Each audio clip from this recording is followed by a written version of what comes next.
le Christ, bonjour et bienvenue à cette méditation en ce samedi. Il y a un dicton qui régit souvent nos relations, nos actions dans le monde même, et au niveau politique comme à tous les niveaux, et qui dit « la fin justifie les moyens ». C'est d'ailleurs pour ça qu'on emploie la force souvent pour dire qu'on veut apporter la paix. C'est contradictoire, vous ne voyez pas. La guerre pour apporter la paix. Tu es dans ta maison et tu veux maintenir la paix et tu commences à menacer. Tu grondes, tu écrases, tu n'écoutes personne, tu menaces. Personne n'a le droit de parole parce que ce que tu dis vaut. C'est une paix qui est fragile, elle ne durera pas. Tes enfants, à la première occasion, vont tous partir. Et quand ils sortiront, tu verras le vrai visage de ce que tu as créé. C'est ça. Dans le groupe où nous vivons, dans les relations, nous avons la même chose. Après, quand les gens se libèrent, tu vois la vérité, quand ils sont libres. Alors, l'Évangile aujourd'hui dit en effet, ce n'est pas vrai que la fin justifie les moyens.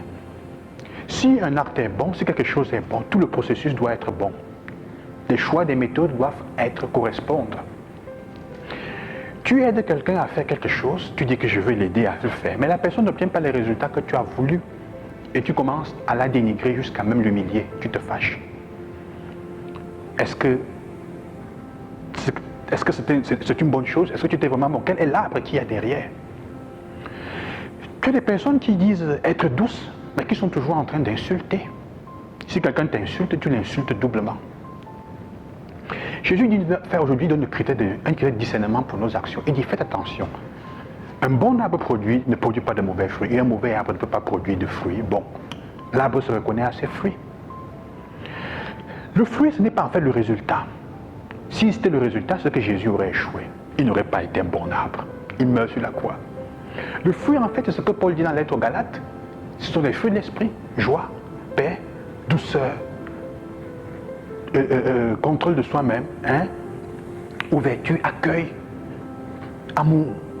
C'est ça. C'est en fait ce qui sort de ton cœur qui est le fruit de ce que tu es.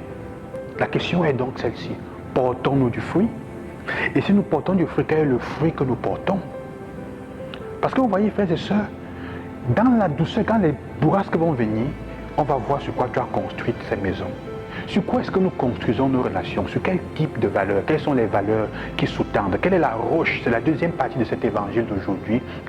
La pluie est venue, elle a, comme il pleut en ces jours à Douala et ailleurs, on a vu maintenant sur quoi la maison était bâtie, sur du sable ou sur un rocher ou sur du roc.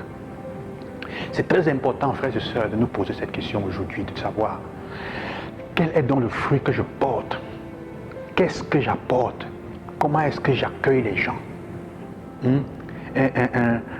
Dans mon quotidien, tes relations, sur quoi est-ce qu'elles sont vraiment basées? Quels sont les types de valeurs? Sur le profit, est-ce que ça va durer?